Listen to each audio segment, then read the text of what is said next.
I need to wave the white flag right now. And I'm currently on the stream waving a flag, the Maggie and Perloff flag that's autographed by a bunch of legends here on CBS Sports Radio. I had no expectations for the Patriots heading into this season other than not making the playoffs. I was not a believer in this Patriot team. But why I'm waving the flag is they need to move on from Mac Jones at the end of this season. And Bill Belichick is now on the hot seat.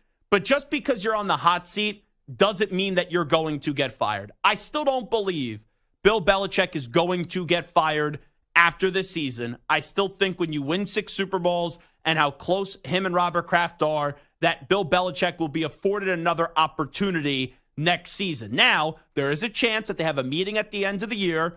Bill doesn't want to adapt. Bill doesn't want to listen to Robert Kraft, and Kraft has no choice but to fire him. But in all likelihood, I really do believe that Belichick is back next year. However, for the first time in my football fandom, I want to see the Patriots lose every game for the rest of the season.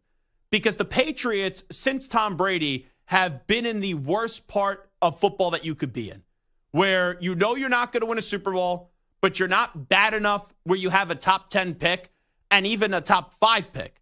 I want them to be as bad as humanly possible. And their one win this year is up against the Jets, where it was more so, how the heck did the Jets not win the game, rather than, oh, the Patriots did X, Y, and Z of possible in the game to go win the game and justify getting a W. But this is what I want to have happen. And I don't know how realistic this is, because I still think they'll win 4 or 5 games. But my preference would be you lose every game the rest of the way. You hope the Panthers get 2 wins, so the Bears then get, they have their first overall pick with the way that trade went down for Bryce Young. And then you hope the Cardinals get a few more victories as well. But I want this team to be 1-16. That's what I want them to be. 1-16, so they could go get Caleb Williams. And here's what Bill Belichick needs to realize. Because I said this right when they hired Matt Patricia, that it was going to fail from the start. You can't have Patricia and Judge, guys that have made their names on the defensive side of the ball or in the third phase of the game in special teams, run your offense with your young quarterback. And then this year, Bill Belichick, he goes, oh, wow, what I was doing was really damn stupid. I got to go hire Bill O'Brien. But it was a half-ass fix. That's what it was for Bill Belichick bringing in Bill O'Brien, because you didn't surround Mac Jones with a number 1 wide receiver. Like, Mac Jones, when he was in college, was really good. Mac Jones is a finalist for the Heisman Trophy. And just because you're a finalist for the Heisman Trophy doesn't mean you go on to have a sensational NFL career. But in college, he had a lot of names around him. And you look around the league, there were questions about Josh Allen. There was questions about Jalen Hurts. There was questions about Tua Tagovailoa. All those guys took off when they got legit weapons around him. And that's the frustrating part to me with Bill Belichick, is that he's still operating as if he has Tom Brady. Belichick has to get with the times and realize TB12 isn't walking through the door anytime soon. And you can't trot out Danny Amendola, Brandon LaFell, Chris Hogan, David Givens, right? You can't trot out those guys as you did with Tom Brady, because Brady's the GOAT.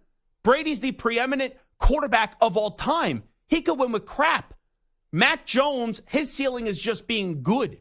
He's not a great quarterback, but they haven't put him in a position to succeed because they have nothing around him.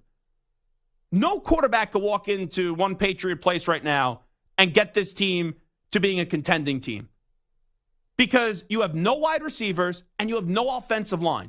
Now, that doesn't excuse Mac and takes no blame off of Mac Jones's plate, because he's making dumb decisions.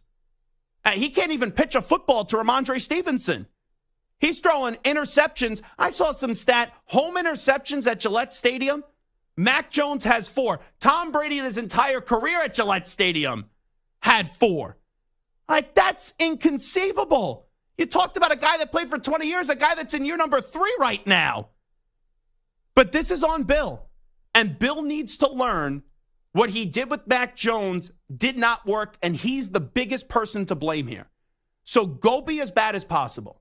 Be in the top 5. Draft Caleb Williams. Draft Drake May. Draft Michael Penix Jr., whoever the quarterback is. But you need to realize and you need to thoroughly understand you screwed over Mac Jones. And now you need to reset. This offseason, you have money to spend, and you have to go get elite talent around your new young next quarterback. If you do that, you could potentially have success once again if you're Bill Belichick. If you don't, and if you're stubborn, and if you sit there and you go, we just got to get better, and we'll find a way to get the job done, and we'll do our job, but you don't actually go get talent, then this is going to be the same old that it's been the last few years, where the team has been a giant disappointment ever since Tom Brady has walked away.